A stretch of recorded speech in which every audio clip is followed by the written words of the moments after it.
Ila.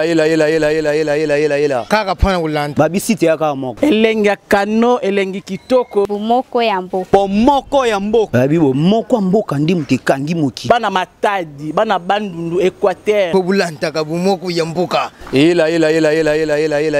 Bomoko ya mboka. Zibeka MM na Bela. Indi na bomoko ya mboka. Landa bomoko ya mboka. Bomoko ya mboka. Elengi kano. Bonsoir mesdames et messieurs, bonsoir. Arrangement particulier sur la mise en œuvre de l'accord du 31 décembre. Les travaux ont repris ce jeudi au centre interdiocésain. Monseigneur Marcel Outembi, président de la SYNCO, a indiqué que la mission de bons offices sera attentive pour déceler les manœuvres dilatoires de ceux qui bloquent l'accord afin de prendre le peuple à témoin. Il a exhorté également les négociateurs à répondre aux besoins de la population quant à l'organisation des élections. Je voulais suivre Monseigneur Outembi à l'ouverture des travaux. Distingués négociateurs, au stade où nous en sommes, nous devons aller de l'avant le plus rapidement possible. Le peuple congolais, les amis de notre pays, les hommes et femmes de bonne volonté s'interrogent sur l'avenir de l'accord politique global et inclusif que vous avez signé le 31 décembre 2016, engageant ainsi les composantes politiques et sociales que vous représentez vers la voie de sortie pacifique de la crise sociopolitique, sécuritaire et économique que connaît notre pays. Il est curieux et inadmissible de voir que les travaux de l'arrangement particulier prennent plus de temps que ceux consacrés à l'élaboration et à l'adoption de l'accord proprement dit. Il n'est pas normal que les négociateurs s'enlisent sur des questions du partage du pouvoir, oubliant ainsi que la finalité principale de l'accord consiste en l'organisation des élections dans le délai.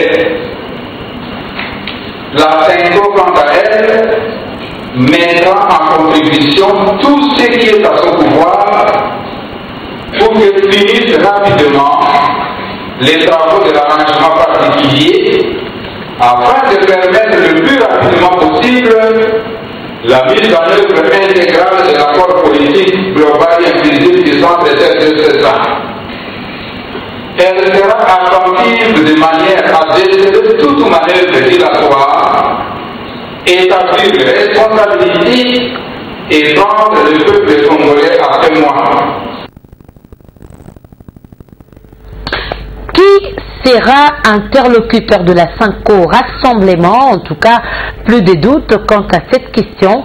La SYNCO dit avoir pris acte de la récente restructuration du Rassemblement et estime que le vide causé par le décès d'Etienne Tshisekedi a été comblé. C'est avec ces nouveaux dirigeants du Rassemblement que la SYNCO va traiter. Je voulais suivre une fois de plus Marcel Outembi, président de la SYNCO. Le décès du patriarche Etienne Tshisekedi a laissé un vide à la tête du Rassemblement, privant ainsi cette composante de son autorité morale et de ses faits de l'interlocuteur de haut niveau pour le présidium de la mission de vos offices et pour le président de la République qui est en même temps l'autorité morale de la composante majorité présidentielle. Et tout récemment, le Rassemblement venait de rendre publique sa restructuration dans laquelle sont identifiés les nouveaux responsables, c'est-à-dire ceux qui ont le pouvoir d'engager cette famille politique devant les tiers. Le bureau de la mission de vos offices prend acte de cette organisation et estime que le vide est désormais comblé à la tête du Rassemblement. Le peuple congolais est à bout de patience. Les Congolaises et Congolais qui tiennent à élire leurs dirigeants de manière démocratique nous obligent oblige à aller vite à l'essentiel. Nous ne devons pas échapper à cette obligation morale et patriotique. Et puis un groupe de députés nationaux élus du Moamba a échangé avec le Premier ministre Sami Badibanga au centre des entretiens, la présentation des desiderata de la population de la circonscription. Écoutez à ce sujet Baudouin Mayo. C'est une fierté pour nous, ces collègues élus de la circonscription de Moamba, de le voir devenir Premier ministre. Nous sommes venus le saluer à ce titre-là et lui dire que Moamba qui nous a élus aujourd'hui sombre. Moamba est sous eau quand il pleut. Moamba n'a plus de route. Il n'y a pas d'électricité. Il y a des coins où il n'y a pas d'eau. Et nous sommes venus sensibiliser le Premier ministre sur la situation réelle de la population qu'il a élue. Je peux même dire qu'il a fait qu'il devienne aujourd'hui Premier ministre. Nous devons donc nous souvenir de cette population.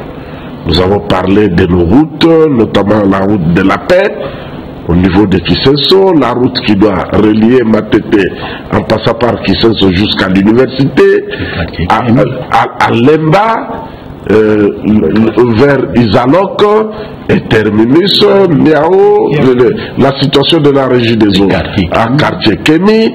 Nous avons aussi la cité de Kingaboa, le site de Kingaboa, qui est encore aujourd'hui convoité par les squatters, et le terrain de football de Kingaboa qui est vendu à des privés. Et nous avons parlé de la route bypass qui doit mener jusqu'au Rompengaba et au-delà. On a parlé de beaucoup de choses avec le Premier ministre et il a pris note. Il nous a promis de se déployer.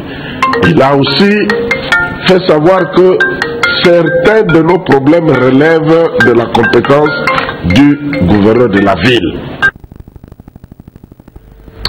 Autre titre d'actualité, le ministre de Postes et Télécommunications et Nouvelles Technologies de l'Information et de la Communication, Ami Ambatombe, a ouvert ce jeudi un atelier technique international sur les modalités d'utilisation des technologies de l'information et de la communication dans le système de l'information. Cet atelier organisé par l'UNESCO se tiendra à l'hôtel Vénus pendant 2 jours. Suivez. C'est dans l'objectif d'aider la RDC à approfondir les questionnements sur les modalités d'utilisation des technologies de l'information et de la communication dans les secteurs de l'éducation en général et le système de production des données statistiques en particulier que cet atelier se tient.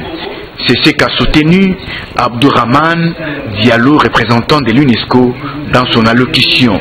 Le développement du monde va de pair avec la technologie de l'information et de la communication, a réaffirmé le ministre de Pétentique, Ami Ambatombe, au sortir de l'ouverture de l'atelier. Le développement du monde va de pair avec les nouvelles technologies de l'information et de la communication. Le secteur de l'éducation, tout comme tel est le cas pour tous les secteurs de développement, ne peuvent pas se passer en tout cas de l'utilisation des technologies de l'information et de la communication et surtout pas de l'Internet. Parce que pour le moment, pour faire avancer en tout cas le monde, nous avons besoin en fait de l'Internet, nous avons besoin de cet outil-là. Il est évident que cela nécessite, ça demande un coût et ça nécessite à ce qu'il y ait un certain renforcement des capacités. Et c'est ce qui justifie aujourd'hui cet atelier qui va mettre en fait en moule le fait que l'éducation doit en fait s'approprier ces nouvelles technologies. Signalons que les experts de plusieurs pays africains participent à ces travaux, notamment ceux du Maroc et du Sénégal.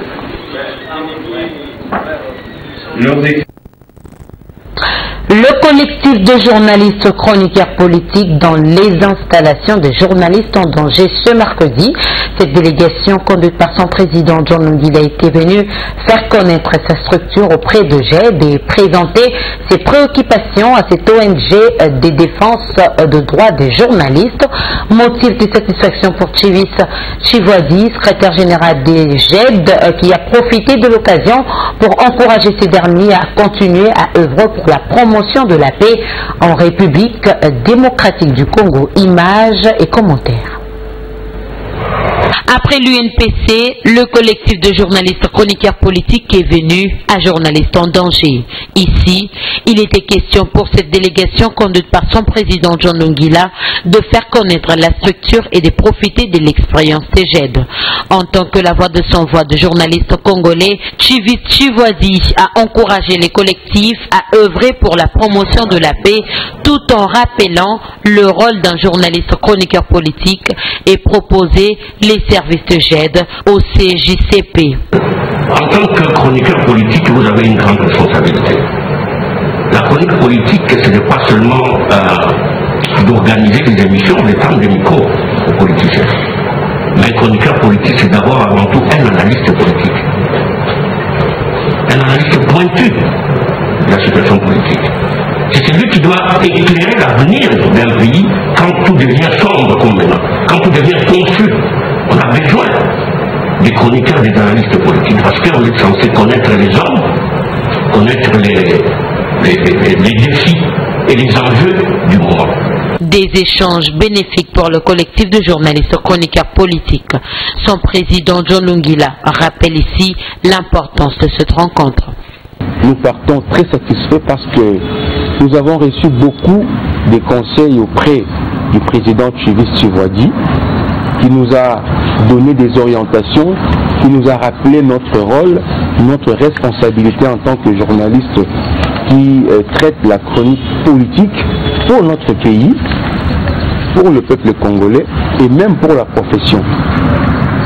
Nous sommes partis avec des résultats concrets. Après échange, le président de GED a profité de l'occasion pour présenter à cette délégation quelques locaux de sa structure. Une présentation fructueuse pour les collectifs de journalistes chroniqueurs politiques qui engendrera un nouveau siège pour cette structure ici dans les installations de GED.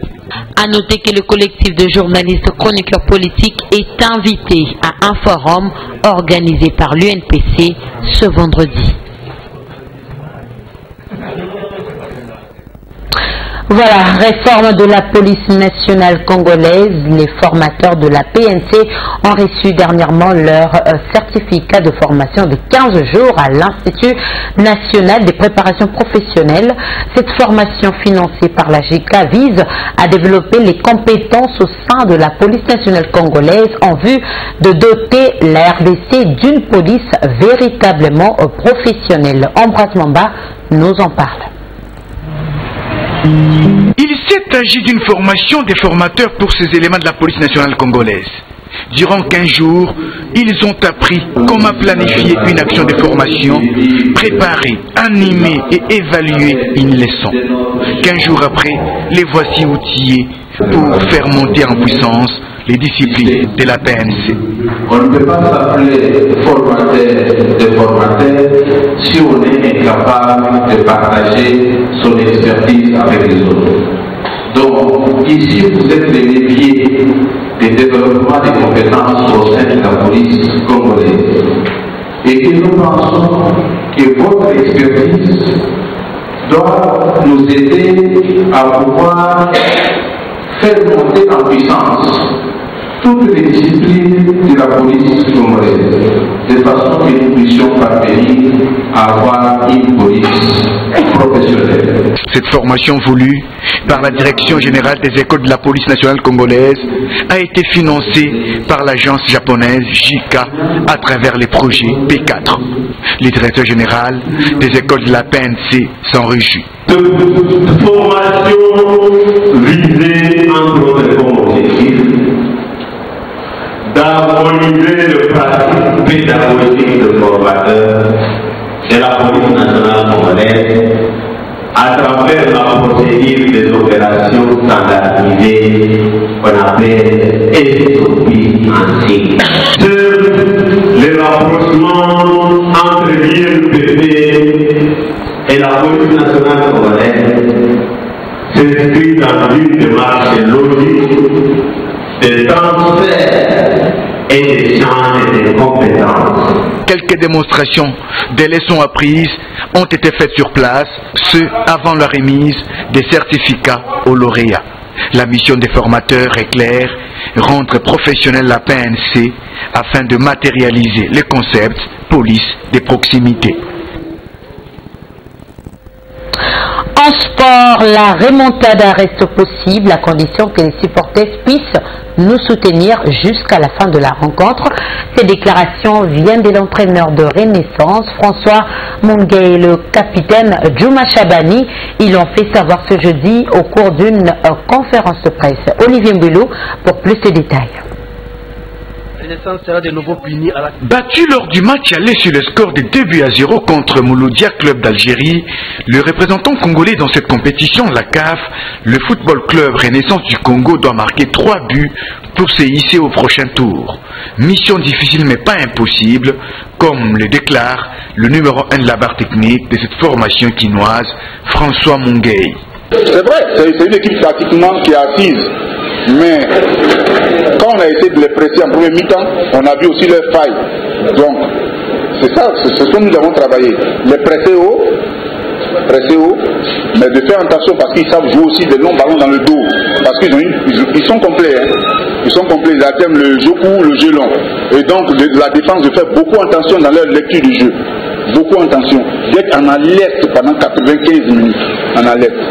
Et on leur parle. Il y a ce que l'entraîneur dit, il y a ce que le joueur fait.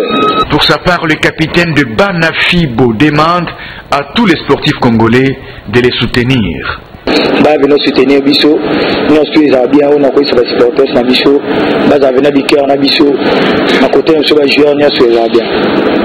Que le meilleur gagne, c'est ce qu'a déclaré le secrétaire général de la Fédération algérienne de football. Et que le meilleur gagne, c'est tout.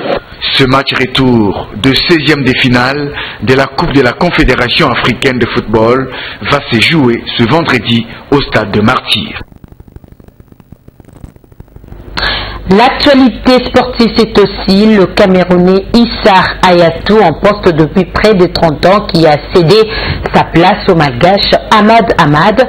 Celui-ci a été élu ce jeudi président de la Confédération africaine de football pour un mandat de 4 ans. C'était lors d'une assemblée générale élective tenue à Addis Abeba, en Éthiopie. Mesdames et messieurs, place à présent à la revue de presse. Bonsoir. Arrangement particulier, Cinco. Les discussions directes reprennent un mot d'urgence, titre la prospérité. Selon la consoeur, les 32 délégués du pouvoir et de l'opposition aux discussions directes de la Cinco sont attendus aujourd'hui, dans l'après-midi aux alentours de 16h, au centre interdiocésain. Ils doivent au plus vite vider les divergences autour de la nomination du Premier ministre, du rôle de l'épiscopat pendant la transition et de la mise sur pied du Conseil national de suivi de l'accord et du processus électoral. Le phare note quant à l'arrangement particulier que Félix Tshisekedi est légitimé, Olenganko est disqualifié.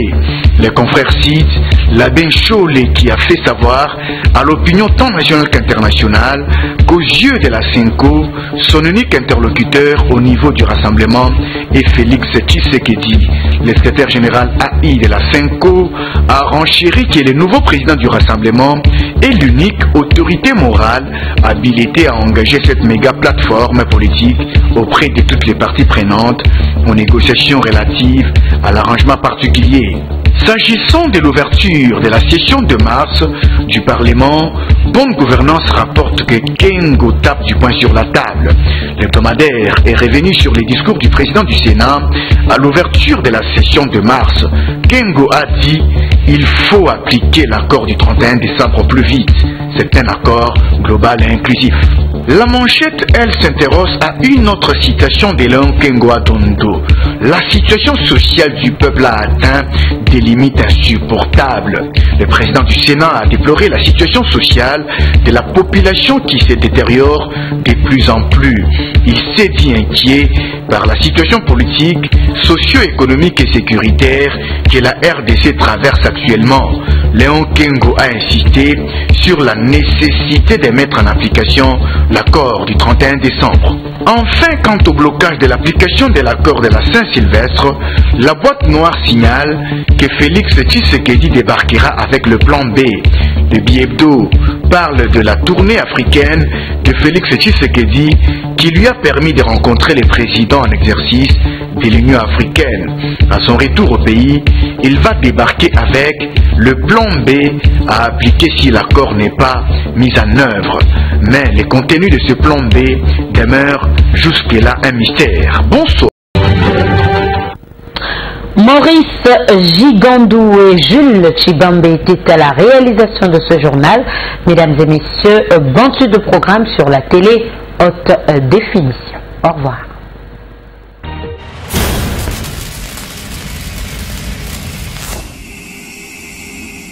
Ela.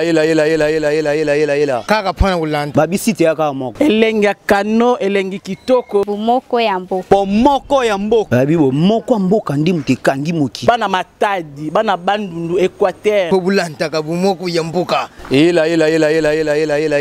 Bomoko ya mboka. Zibeka na Bela. Eyindi na bomoko ya mboka. Lanta bomoko ya mboka. Bomoko ya mboka, elengi kano.